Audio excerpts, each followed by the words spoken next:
People just love Goldie Hawn, don't they? I love Goldie Hawn, especially from the back. I didn't say that. It's Food Science 504 next at Joe Bob Summer School. We'll be studying Willy Wonka and the Chocolate Factory, and I'll be cooking with celebrity chef Wolfgang Puck at his famous restaurant Spago. That's right, we got the classroom parked in Beverly Hills, California, plastic surgery capital of the world, and Clint Howard is coming by after Willy Wonka for the television premiere of The Ice Cream Man. See, more food.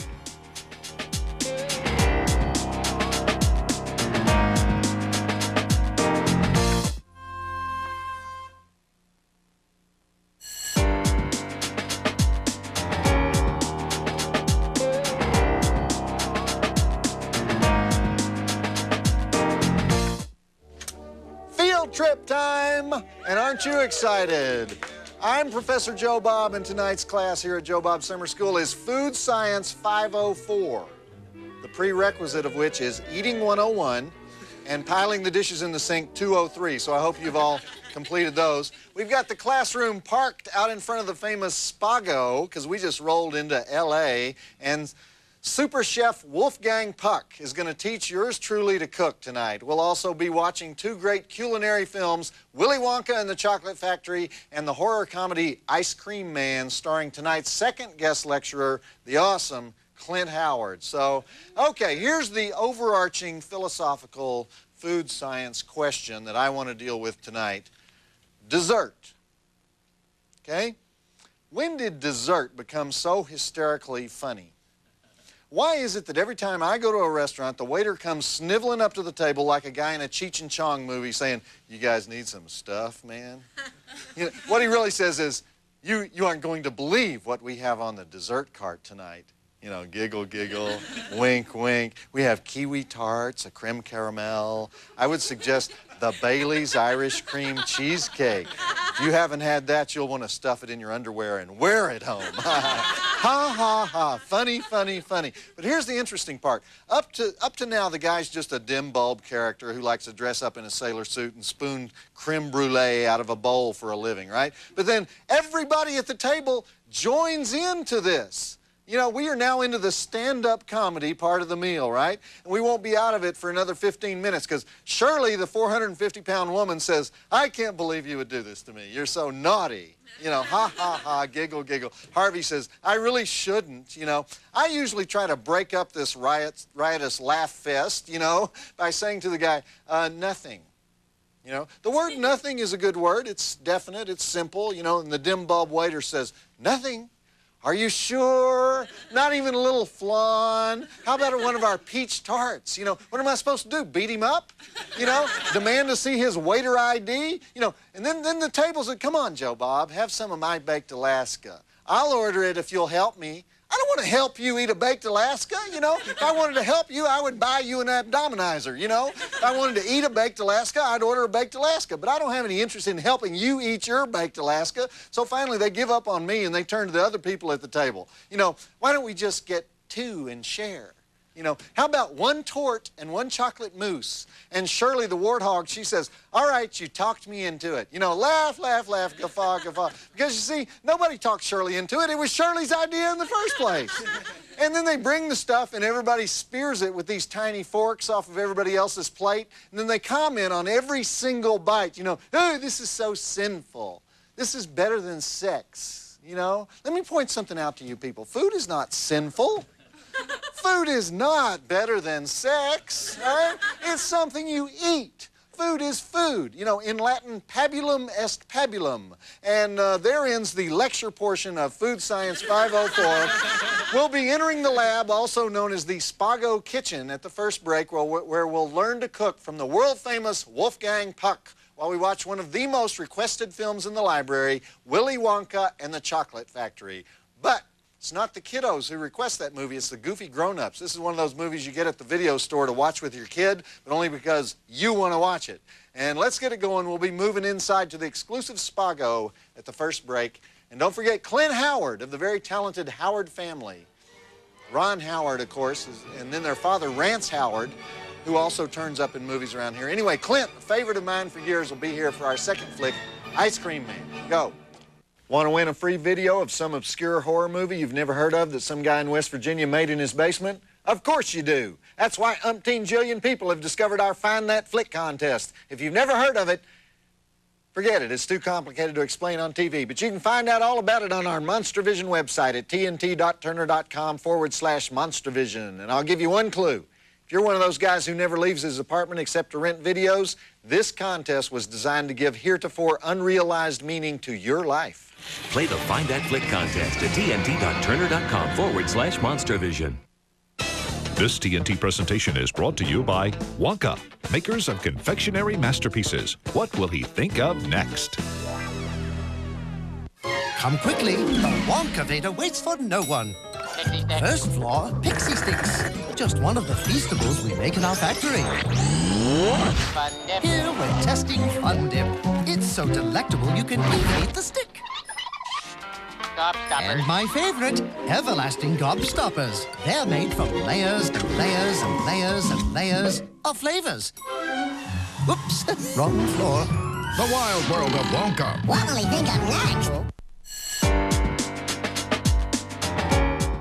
Back to Joe Bob Summer School and Willy Wonka and the Chocolate Factory on TNT.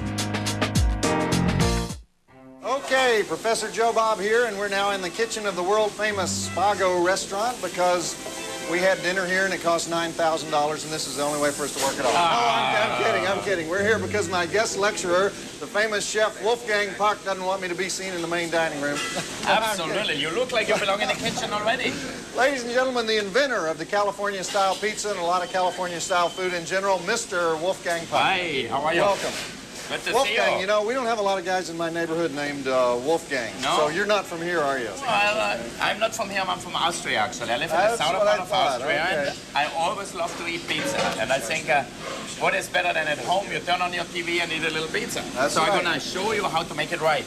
Tell me the truth. Now, before we cook here, if I walked into your restaurant, what kind of table would I get on a weekend? What's tougher, weeknights or weekends? No, I think you have to make reservations. But you know what is important is once you know the maitre d' or the manager, or if you know me. Oh, I know you now, right? Now you know me, so it's easy. You don't have to wait. We'll give you a table anytime. But it's But better. I just have this measly little cable show, so where would my table be?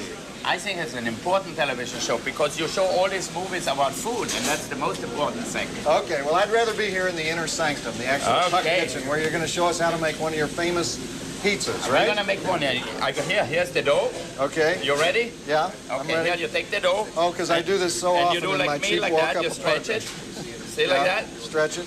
Okay. Very good. And then you go like this. Okay. So it's really easy. And all of a sudden you have a pizza. Well, yours got bigger than And you mine can throw really it up. quick. Look, up. We almost caught it. Oh, it's still here. Oh, okay. All right. So you want to stretch it nice and thin. You know, not too thick. You can see my fingers through it? Uh-huh. All right, perfect. Let's put a little flour here. Okay. Go one more, Cass. Very good. Look at that. Wow. If you don't make it on television, you always can come and work with us here. Okay. We always need good pizza people. All right, next thing is we're going to put a little olive oil. Olive oil. I love olive oil. Okay. And naturally cheese. So you take for yours a little cheese. All right. Sprinkle it nicely, and then you can put on whatever you want. I like a little tomato. You like tomatoes? This is Yeah, from my everything. side. You can look here. All this we stuff? have peppers, leeks, mushrooms, whatever you want. Or you think it's What's that? This is lobster for our salad. I'm gonna show you that later. Okay, so tomatoes. One of my favorite things is prosciutto, so I always put a little prosciutto. It gives a nice salty, peppery taste. All right. Okay. And something we started years ago is goat cheese. This is fresh goat cheese. It's really good. Goat Okay. cheese. And not make just a mountain. This is not a pizza mountain. Oh, You sorry. Spread it out a little bit. All right. I was perfect. going vertical there. Okay. Okay, just put a few more things. Maybe a little bell pepper. Roasted pepper. Pepper's good. Okay. Okay. And That's it? A little base. Or you put on some. I put a little bit too. And let's put a little cheese on top. That's it? All right. All right, so now we have to bake it. Okay. And this is our microwave here. You see with the big flame in here? Yeah. All Okay. right. So we're gonna pop this baby in the oven. Pop so the it's baby in ready the by oven the next and break, cook it. right? It takes about 5 minutes. Okay. Going That's back to Willy Wonka and the Chocolate Factory. All right. One. There we go. That is a humongous oven. Okay, here we have another one. You see, it's important that it slides on your pizza bottle here so you can get it in. Go in nice and slow. Great.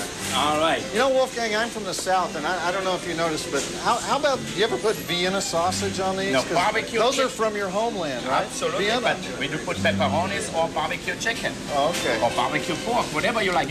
Barbecue goes actually very well with the pizza, so Okay. you won't go hungry in the South either. All right, I believe you. All right. When you enter the caption contest and you don't win, do not write us a letter saying his caption sucks. Let's be good sports about this, okay? After all, the only reason you're so angry is that the stakes are so low. One measly Monstervision t-shirt. Because if the prize is that cheap and you don't win it, it kind of brings into question your potential in all areas, right? But let's not dwell on that. If you think your caption is hilarious, then come on down to the website and try to make the six-headed jury laugh. That address is tnt.turner.com/Monstervision. And here's a tip, think 6th grade humor. We love that. Try to win a free t-shirt in our caption contest on the one and only Monstervision website at tnt.turner.com/Monstervision. Back to Joe Bob Summer School and Willy Wonka and the Chocolate Factory on TNT. Okay, here we are back at Spago with Uber chef Wolfgang Puck, who's just taken our pizza out of the oven. Yeah, all right. You see the cheese is nice and bubbly. Look how beautiful it looks. Turn out okay. Is that mine or yours? Oh, I think this is yours. It looks too good that I can make it that nice. All right, look at perfect pizza. I think forget about doing this television. You come and cook here. I think you have too much talent for television. I wanted to ask you, Wolfgang, you know, you also have the best frozen dinners on the market. You know? Yeah, how many grams of fat are really in those frozen dinners? We actually have some pizzas with no fat at all. Really? We have some food with no fat at all if you're on a diet. But you know, cheese tastes good, so there's a little fat in it. So a pizza with no fat to me is not a real pizza. Well, Wolfgang, you know, there aren't that many super chefs who have frozen dinners, so I was surprised to hear that. So how did you get into that? Because I had people like Johnny Carson who took pizzas home like 10, 15 years ago and they froze it and then they kept it in the freezer. And whenever they needed it, they cooked it and it came out perfect. Good answer, okay. I guess we should make a salad to go with it. All right, and now we're going to make our producer's favorite salad. Is this your signature salad? The Spago Crop salad. Which The is beginner's actually, version, though, It's right? really wonderful. We have here a little romaine and watercress in here. You can see that. Uh-huh. We put a little balsamic vinaigrette. And we mix it well. So it's really very easy. But this is a perfect main course salad, or you can have it for an appetizer in a smaller version. Okay, let's take this over here. Okay, see? Now we have all different ingredients here. We have tomatoes. Okay, let's make a nice roll with tomatoes here. Right? Well, this is a very light salad, right? Well, it's light. I don't know. I didn't. Yeah, still light. You're right. Okay. A few ounces. I would just think Austrians ate heavy salads. No. No? But I'm in America for 25 years, in California. Okay. You get a lot of celebrity customers in your restaurant, right? Oh, yeah, for sure. Well, most of the people come here. They live here from, you know, Tony Curtis, for example, comes every night. Really? Somebody told me they saw Joey Buttafuoco in your Hollywood restaurant. Oh, yeah? Is he in there? Who is he? I don't know. You don't know who he's in? It's a friend of yours, Just probably. I don't wondered know. what he ordered, you know? Huh?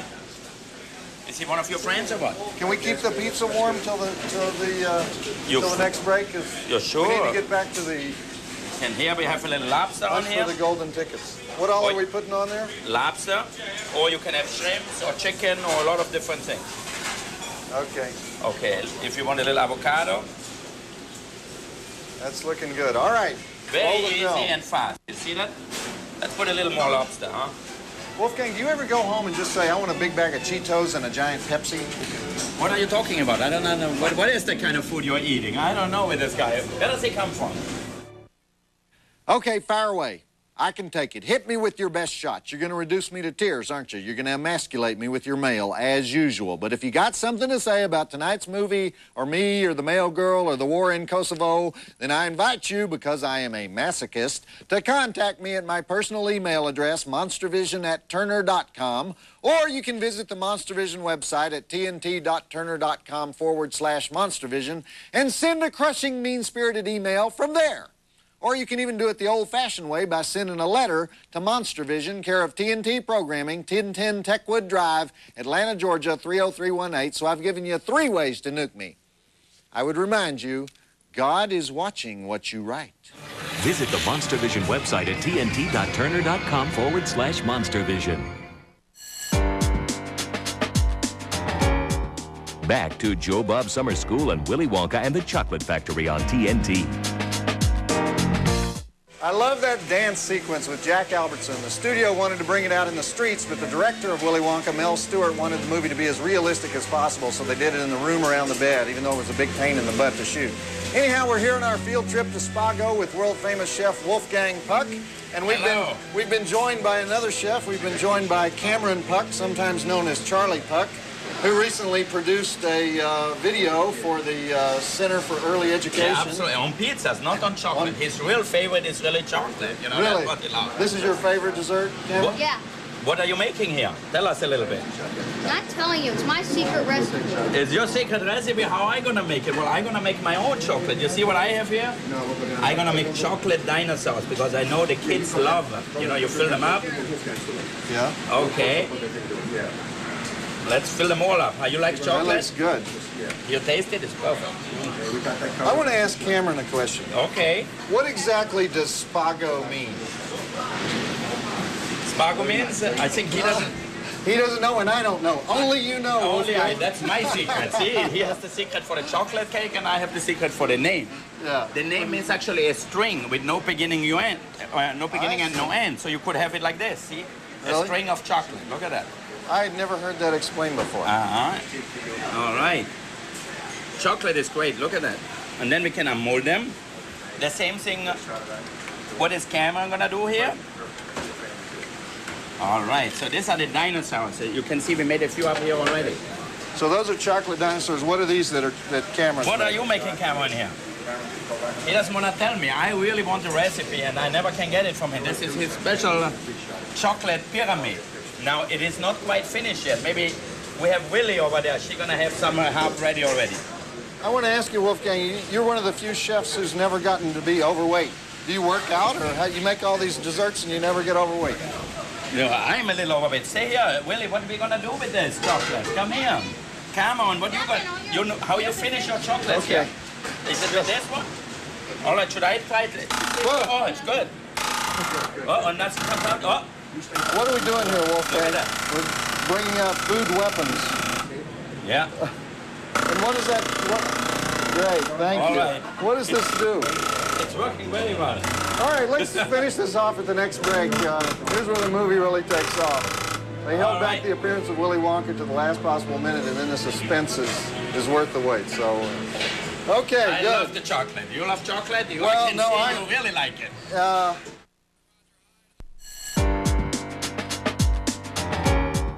Back to Joe Bob Summer School and Willy Wonka and the Chocolate Factory on TNT. Well, Gene Wilder just suddenly appears 45 minutes into the movie, and he takes over, doesn't he?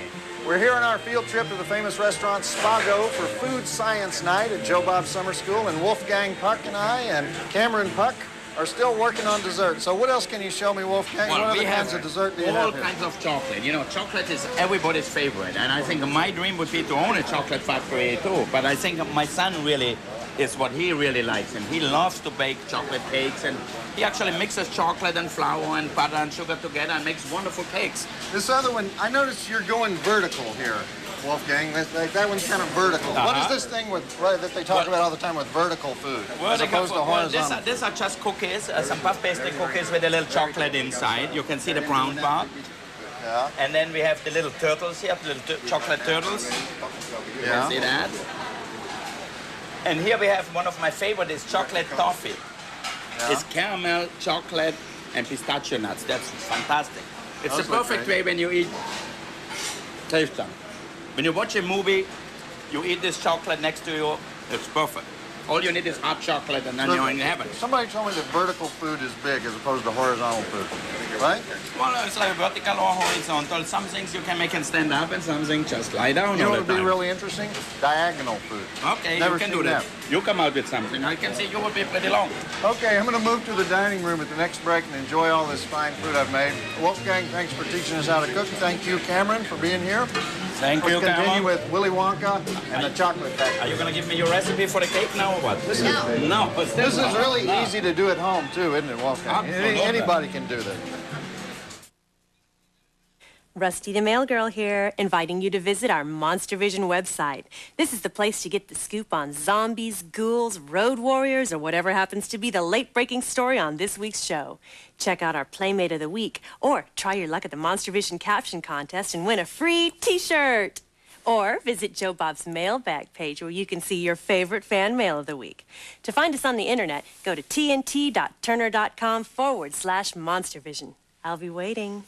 Visit the Monstervision website at tnt.turner.com/Monstervision. Back to Joe Bob Summer School and Willy Wonka and the Chocolate Factory on TNT. Oompa loompa doompity-doo. We have a perfect puzzle for you. Love those Oompa Loompas. I'm now in the dining room of the world-famous Spago restaurant, about to enjoy the delicious pizza that I just made with Wolfgang. And thanks. That's the presentation. Anyway, it was pretty hard casting all those midgets as the Oompa Loompas. And wait a sec, I finally found out the distinction between midgets and dwarves, you know? Midgets are small people who are perfectly formed, and dwarves have the big heads. So the Oompa Loompas are actually dwarves, they're not midgets. They had to cast them from all over Europe, and most of them didn't speak English, so they had American singers dub the songs in later. And the message of the Oompa Loompa seems to be that if a parent lets a kid get away with bad behavior, then the kid should be disposed of. So I think this is why a few of the reviewers said the movie is mean-spirited and too dark. Well, history has proven them wrong, so let's continue with the totally unpredictable Willy Wonka and the Chocolate Factory. And don't forget the affable Clint Howard is joining us for the second movie tonight, Ice Cream Man. So let's try this pizza. Okay. Okay, so class, what have we learned so far? Pizza rules, right? That's right. Think you're funnier than Joe Bob? Who isn't, right? But can you prove it? Then enter the Monstervision Caption Contest and try to make the six-headed jury laugh. And no, I'm not one of the heads. What do you win if you slay them with your caption? How about this incredibly collectible T-shirt? To play, go to tnt.turner.com/Monstervision and look for the Caption Contest link. And may the best man, woman, or mutant win. Everyone's eligible. Oh, except Joe Bob. We've heard enough from him, don't you think? Play the Monster Caption Contest and win a free T-shirt at tnt.turner.com/Monstervision.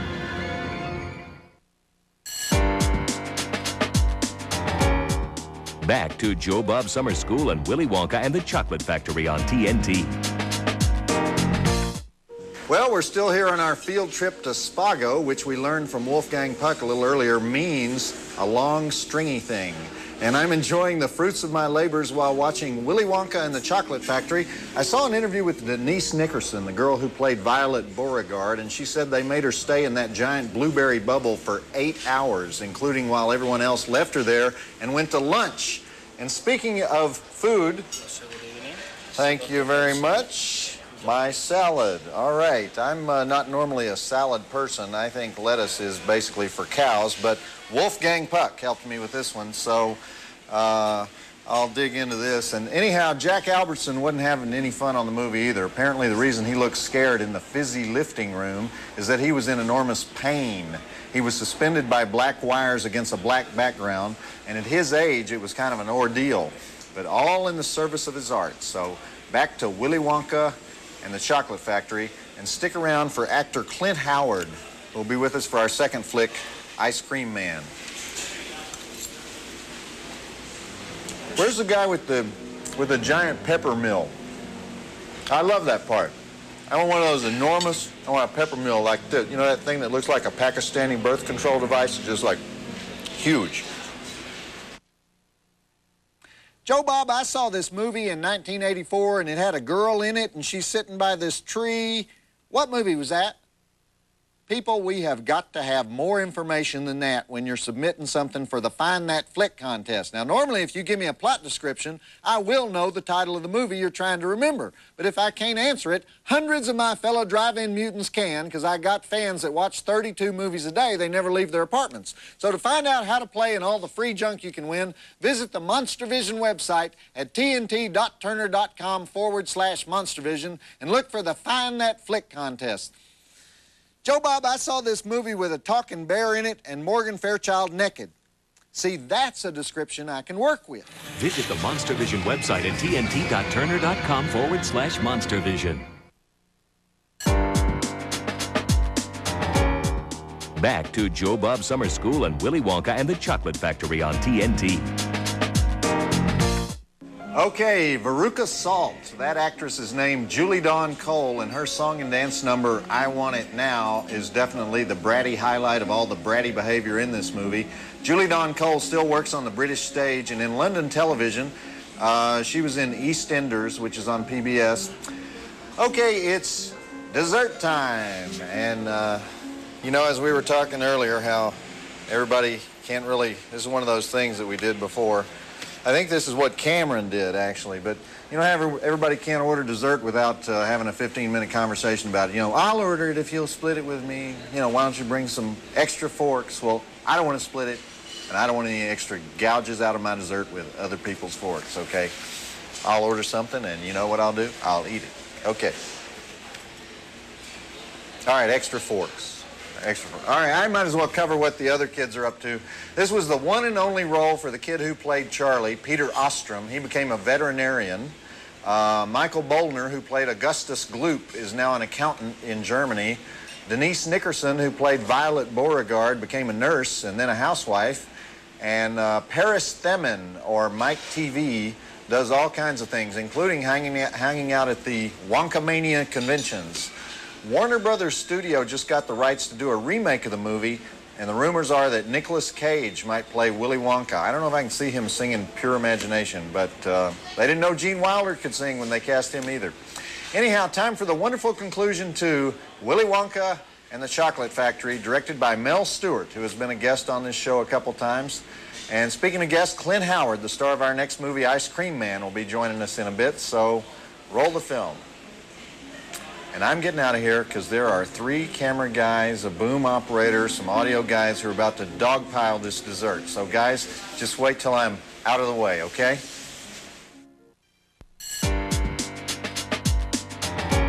And now, Joe Bob Summer School and Ice Cream Man on TNT. And so ends Willy Wonka, with Charlie accepting the keys to the Chocolate Kingdom. I should point out that that wasn't originally how the film was supposed to end.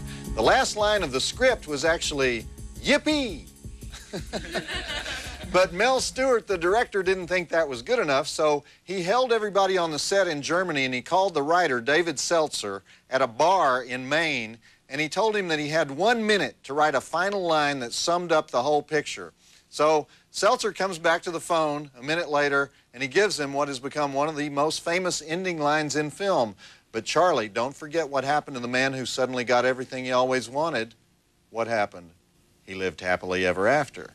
So, all right, we're back out in the lecture hall, and that movie was kind of a change of pace for us. For those diehards who've been thinking there's something wrong with their cable, hang around for a couple minutes here, because we have guest lecturer Clint Howard joining us to talk about all his excellent movie roles, including the one in our next flick where he plays the nice man in the white coat who drives the ice cream truck and sometimes makes special flavors out of the body parts of murdered children. Is this sick or what? This is sick. Of course, that's why we love it. But before he joins us, I want to remind you that next week is the last week of Joe Bob Summer School. It's Recreational Geography 207, and we'll be watching National Lampoon's European Vacation and The Great Outdoors, and we'll be joined by producer Matty Simmons, who was one of the creators of the National Lampoon, and travel expert, are you ready for this? Robin Leach is going to be here next week. And then the week after that, yes, the rumors are true, we're moving out to L.A. for good. So we're going to Hollywood, and our very first show is something extra special. I'll tell you about it later.